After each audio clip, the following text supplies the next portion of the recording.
Hello everybody, it's Non-Scene News here, and today we've got a lot to break down today. And the first news we'll be talking about today is coming from Russia, where we've got some news coming from the return of foreign companies and investors to Russia. So we've got some statements coming from the Russian Deputy Prime Minister Alexander Novakov. So he told the news agency TASS that the return of foreign companies and investors to Russia is only possible on favourable terms to Russia. So he noted that many of the Western companies vacated by the departure of foreign companies have already been occupied by Russian manufacturers or partners from friendly countries. So he stated that many old Western companies' locations, like old McDonald's stores and old KFC stores, have already been replaced by Russian manufacturers, Russian companies. So it would actually hurt Russia if it were to allow Western companies back in. So this is what he's saying here. We've also just got news today that Subway and Coca-Cola are now returning to Russia. This was stated by the company's representatives. So Coca-Cola and Subway are now officially returning to Russia. We've also got news that Boeing is now planning a return to the Russian market. The company is now going to allow Russian airlines to purchase aircraft and establish supplies of spare parts to domestic market aviation, so domestic flights, and in return receive titanium from Russia. Putin also commented on the return of Western brands to Russia. He stated that we must approach this very carefully to preserve the progress we have made to become self-sufficient. Putin also stated that he has no intention of creating barriers to cooperation with Western scientists, though. So Putin is very open about cooperation with the West on the scientific field, but regarding the return of Western brands to Russia, he's very careful, we should say. So very big news. We've also just gotten news today that Donald Trump has just stated that he won't be attending the victory parade in Moscow on May the 9th. So Donald Trump won't be attending the Russian military parade. We've also gotten some news today coming from Russian tanks. So we've gotten some news coming from the Russian Defense Ministry that the new T-90M and new T-72B3M models 2024 will now come with a serially installed Arena MAPS. So if you don't know what the Arena MAPS, it's kind of an anti-missile system built into a tank that deploys and explodes before the missile actually hits the tank. I'll probably put an example here in your bottom left corner. So this system will now be on most now Russian tanks. So I'll keep you updated on that. And the next news we'll be talking about today is again coming from the Russian Federation. We've gotten some news coming from some logistic updates. So we've got news today that the Russian Federation has initiated a full Rostov-Mariupol rail link and actually Donetsk. So this will shorten the delivery route of military equipment, fuel to the front line. So this will actually decrease the dependence on the Russian army on the Crimean Bridge. So Russia has just launched a new railway connection between Rostov-on-Don, Mariupol and Donetsk. The new railway line is located in the deep rear and is expected to streamline military logistics and reduce the Russian army's dependence on the Crimean Bridge. And now let's head to Ukraine, where we've got news, on Thursday, that Zelensky met with the US Special Representative for Ukraine, Keith Kellogg. So President Volodymyr Zelensky of Ukraine met with the President Trump's Special Envoy in Ukraine, and more specifically in the capital city of Ukraine, Kiev, a day after a public clash between the Ukrainian and American leaders. So the meeting with Keith Kellogg, the special envoy to Ukraine and Russia, was meant to discuss paths to ending the war in Ukraine and that would safeguard Ukraine's interest. There was also hope that it might help diffuse the tensions between America and Ukraine after Donald Trump labeled President Volodymyr Zelensky as a dictator, and the Ukrainian president accused Donald Trump of echoing Russian propaganda. So whether any progress remains very unclear. A news conference was actually scheduled after the meeting between Keith Kellogg and Vladimir Zelensky, but in the end was cancelled at the request of the United States. So this is according to Vladimir Zelensky's office. So interesting news. We've also had news today that the US Treasury Secretary Scott actually met again with Vladimir Zelensky about discussing about the mineral deal. So we've got news that the US apparently is wanting to get $350 billion from Ukraine of mineral resources. So according to Donald Trump, the US should get rare metals, oil, and anything we can get from Ukraine. This is reported by Donald Trump. So according to Donald Trump, the US gave Ukraine $350 billion because we had a stupid, incompetent administration and president. I'm trying to get it back, Donald Trump vowed. Donald Trump also vowed that we'll get our money back because it's fair, and this war affects Europe, but it doesn't affect the United States. We've also just got news today that, according to Kiev Independent, the US is now threatening to shut off StarLink if Ukraine doesn't sign the mineral deal. Sources tell Reuters. So the US first raised the prospects of shutting down of StarLink services after Zelensky rejected the deal presented on February the 12th. So if you don't know what this mineral deal is, it's that the US is now requesting probably $350 billion worth of natural resources of Ukraine, which in the end America is looking to have take 50% of Ukraine's natural resources revenues off Ukraine itself. We've also got news today that the US Secretary of State the US Secretary of State Marco Rubio admits that Russia will have to be negotiated. So Marco Rubio, the Secretary of State of America, said that whether anyone likes it or not, Russia is a powerful world power and establishing ties with it is necessary. He stated that ultimately we will have to be able to negotiate with a country that in some cases has the largest stockpile of tactical nuclear weapons in the world and the second, if not the largest stockpile of strategic nuclear weapons in the world. Rubio added that the meeting with the Russian side in the capital city of Saudi Arabia had a very important goal, and it was to understand whether Russia is ready for real peace talks on Ukraine. The parties did not discuss territorial issues and lifting on sanctions, though, Marco Rubio stated.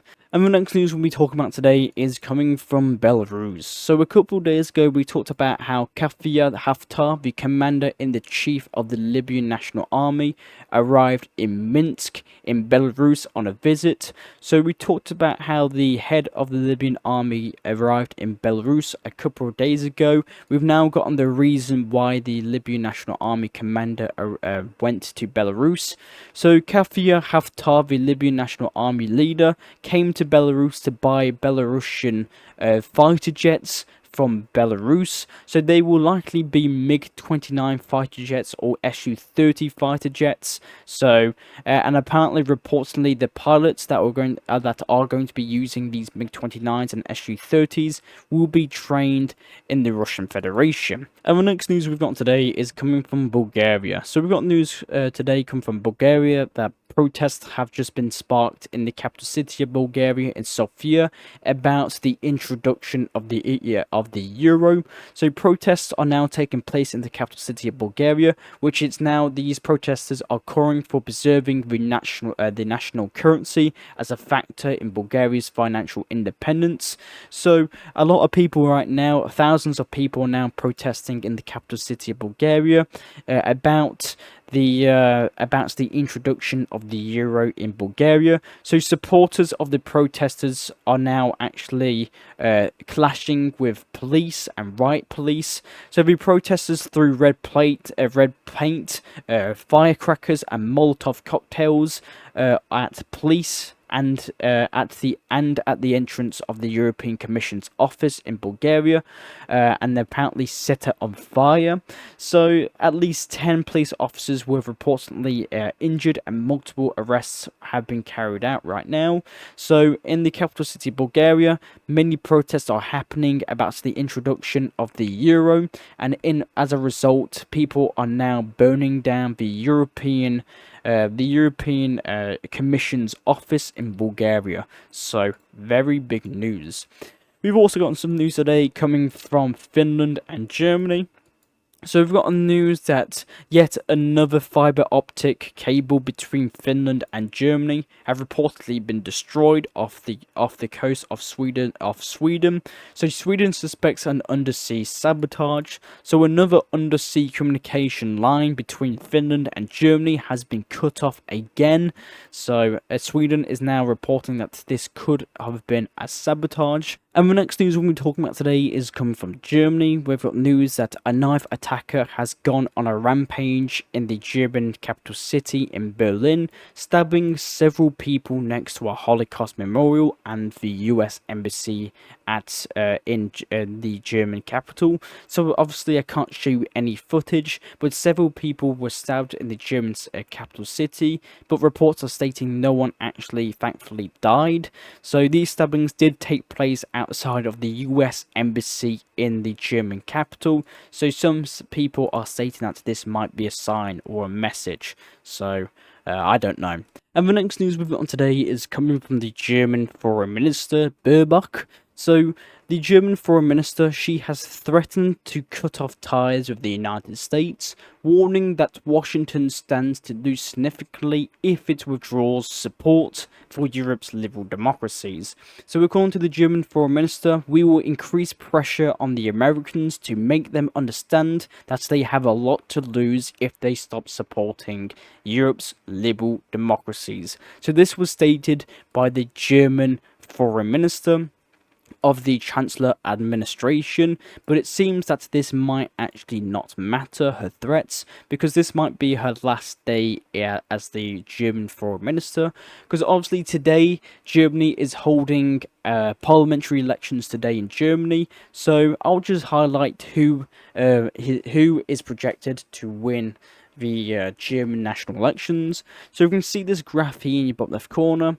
Friedrich Merz, which is the Christian Democratic Union / Christian Social Union German party, are a clear favourite of the race with a rating of about 30%. So Friedrich Merz, which is the CDU / CSU party, is projected to win the national parliamentary elections in Germany. And in second place, it is Alice Windel and her right-wing Alternative for Germany party, which is in short the AfD party. So Alice Windel, which is seen as a very far right-wing party in Germany, seems to be in second place with a staggering 20%. And in third place is Chancellor Olaf Scholz, along with the German Foreign Minister that made the threats to America. And her party and Olaf Scholz administration's party are in third place in the parliamentary elections in Germany, with a rating about 14 to 16%, which is 10% lower than 2021. And in close behind Olaf Scholz, or the SPD party, is the Greens in Germany, led by Vice Chancellor Robert Habeck, with 12 to 14%.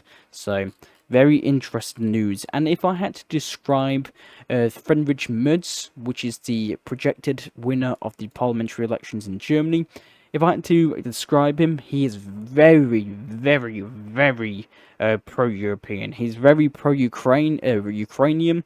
So he still supports continuing German financial aid and German military aid to Ukraine. And if you see here in your bottom left corner, we've also got some sources and some statements coming from the Christian Democratic Union candidates for the German Chancellor, Merz. So he stated that Germany should negotiate with France and Britain and use its nuclear weapons to protect Ukrainian territory amid changing US stance. So according to the projected winner of Germany, we must prepare for the fact that Donald Trump will no longer fully fulfill his obligations to help under the NATO treaty. According to him, French authorities have already approached the German government several times with proposals to discuss nuclear guarantees for Ukraine, but so far Berlin has not responded. France and Great Britain have their own nuclear weapons, but the potential of the two countries is several times smaller than Russia's nuclear stockpiles. Germany has American nuclear weapons and no nuclear weapons of its own, but in the event of the war, the Luftwaffe bombers can use US nuclear shells. So the Christian Democratic Union candidate for the German Chancellor, Merz, is, if you could clearly hear, he's very, very pro Ukrainian. So he supports France and Britain using its nuclear weapons to protect Ukrainian territory. So interesting news. Or that maybe that's not pro-Ukrainian, but he has a more pro-Ukrainian stance than the last administration of Germany, Olaf Scholz's administration. And the next news we've gotten today is coming from France. We've gotten news that the French President Macron is now considering increasing France's military spending from 2.1% of GDP to 5% GDP, sources are telling. We've also got news today that Macron states that Europe is entering a new era. It is necessary to increase military efforts in a response to the war between Ukraine and Russia.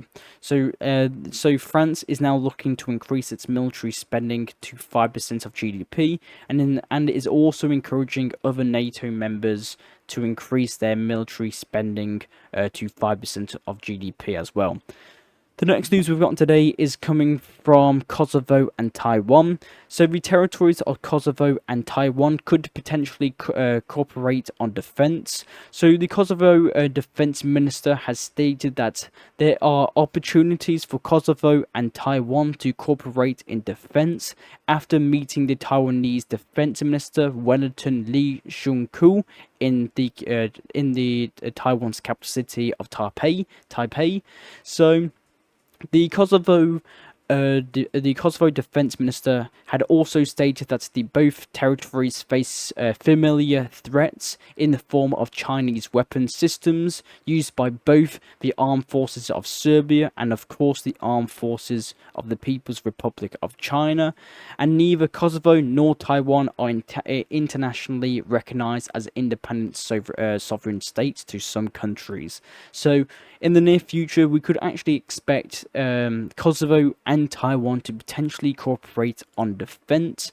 And the next news we'll be talking about today is coming from Hamas and Israel. We've got news that Hamas has released yet again another batch of Israeli hostages. So we can see this video here. We can see in the first video that shows the famous certificate of the release that Hamas gives Israeli hostages when they get released. So there's reports that 4 more Israeli hostages have been released to the Red Cross and now has been delivered to the Israeli Defense Forces. So we've got reports that 3 to maybe 4 Israeli hostages have again returned back to Israel.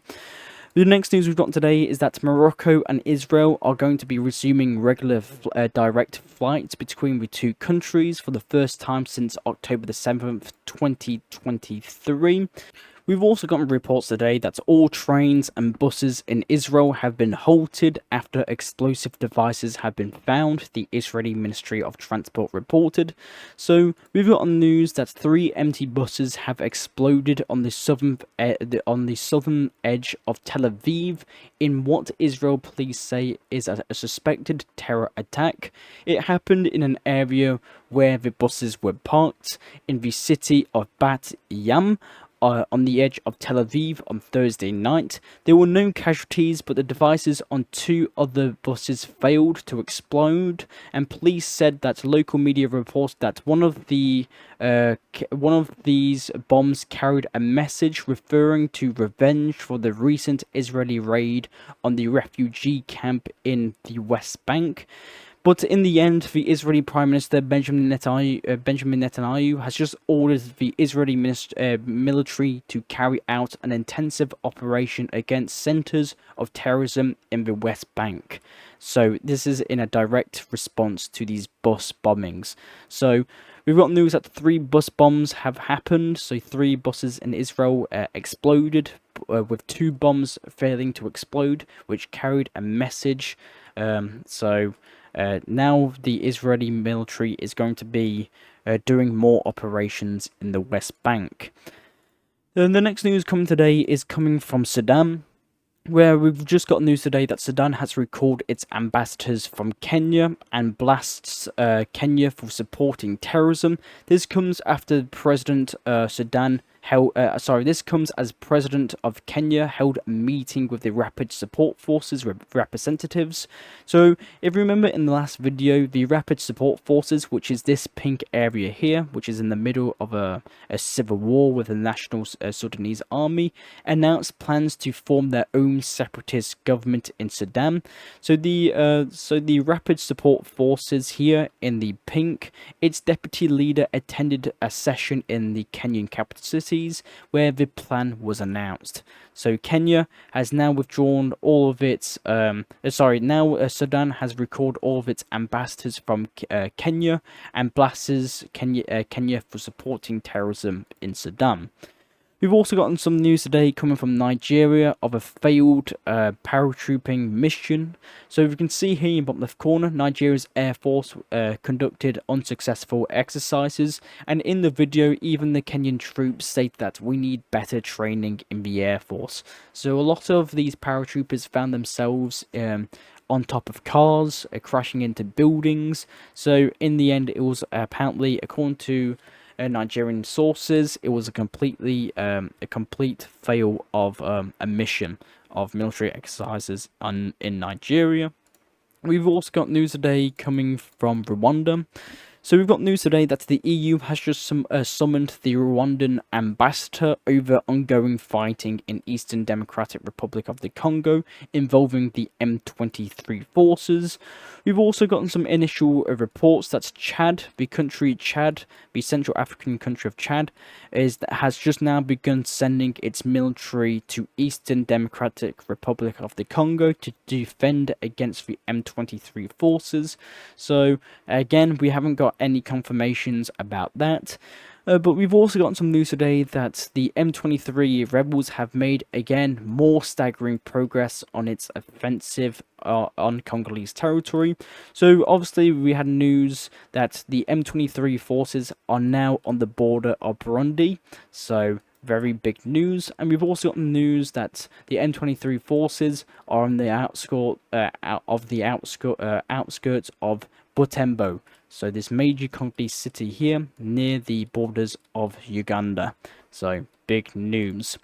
And the next news we're going to be discussing today is coming from Iran. So we've got news that Iran is now considering moving its capital city from Tehran here. So the current capital city of Iran right here, Tehran, to a city to the south of Iran near Pakistan's border, to the city of Makran. So this huge bay area here. So this is a decade-old idea. So Makran is on the Gulf of Oman and more than 1,000 kilometers to the south. So the move actually aims to address Tehran's severe water scarcity, pollution, and other problems with the city. So the president of Iran stated and backed the plan, calling for the shift to the south. So supporters of this idea highlighted its access to open waters and economic potential, while critics of the plan highlight the high high costs and logistic challenges and strategic concerns. And some of the critics argued that Tehran's problems can be solved without relocation. So, if you can clearly see, I think it's a pretty good location to hold a capital city. It looks really nice. It's a nice landscape. It's flat. It's got a nice bay, and you could probably get some huge trade flow happening here. So, interesting news. The next news we'll be discussing today is coming from China and New Zealand and Australia. So we've got news today that China has announced the start of military exercises in the Tasman Sea between Australia and New Zealand. So Chinese ships have begun live fire exercises in the Tasman Sea off the coast of Australia. So the Chinese side reportedly warned Canberra, so Australia, about the upcoming exercises. And the Australian Navy has sent the frigate Otona to monitor the Chinese ships, and the New Zealand Air Force has sent a P-8A anti-submarine patrol aircraft. So right now there's Chinese military exercises happening in the Tasman Sea between Australia and New Zealand, and I'll keep you updated on that. And obviously I live in Australia, so this is a bit concerning. I live not too far where these military exercises are happening. The next news today is coming from an island in the Pacific, and more specifically coming from the island of Tin, I believe the island's name's called. So we've got news that the Americans have rebuilt a huge air base in the Pacific that was used for raids on Japan during the Second World War. So the United States has reconstructed the runways and other infrastructure at the North Field on Tin, the island in the Western Pacific Ocean. According to satellite images released between December the 3rd, 2023 and January 29th, 2025, we can see that the Americans are clearly now rebuilding this huge World War II military airbase. So the airbase was the launch site of the B-29 Superfortress bombers during the Second World War to attack Japan, including the atomic bombings of Hiroshima and Nagasaki. Now the United States is reportedly planning to use the island now to use for a future large-scale conflict with China.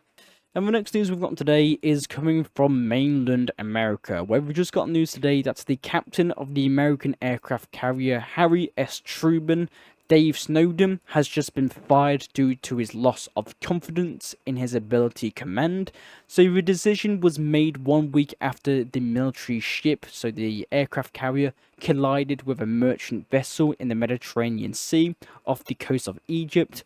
So after that accident happened, the captain has now just been fired. His name was Dave Snowden, due to his loss of confidence in his ability to command. So captain of the American aircraft carrier Harry S. Truman has been fired. We've also got news today that the US has officially recognizes Sinaloa and other Mexican drug cartels as foreign terrorist organizations. And the last news today is coming. Oh, sorry. So we've got one more US news. We've also got news today that an American F-16 fighter jet for the first time was nearly shot down by Yemeni Houthis. So the Pentagon officials said that the attack happened 3 days ago in the Red Sea. The missile hit the F-16. So Yemen Houthis fired missiles at US F-16 fighter jets for the first time, but the missile managed to come short and didn't manage to shoot the American F-16 down. And the last news today is coming from the Vatican City. We've got news that Pope Francis is now in a critical condition, feeling more pain than yesterday, reports are stating. So if you didn't hear in yesterday's video, we talked about how Pope Francis has been diagnosed with pneumonia on both lungs, and now Pope Francis is apparently in a more of a critical condition today than yesterday. And we've got news today that countries like Switzerland, Italy and the Vatican City are now preparing and rehearsing the Pope's funeral.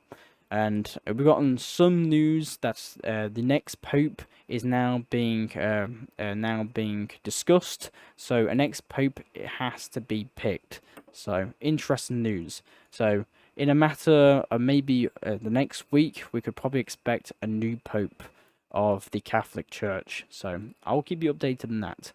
And that's all the news I've gotten today on Monsi News. I'll try and provide you news that medias around the world do not show you. I do these videos hopefully daily, so consider subscribing and liking. Thank you very much for watching, and I'll see you all later. Bye.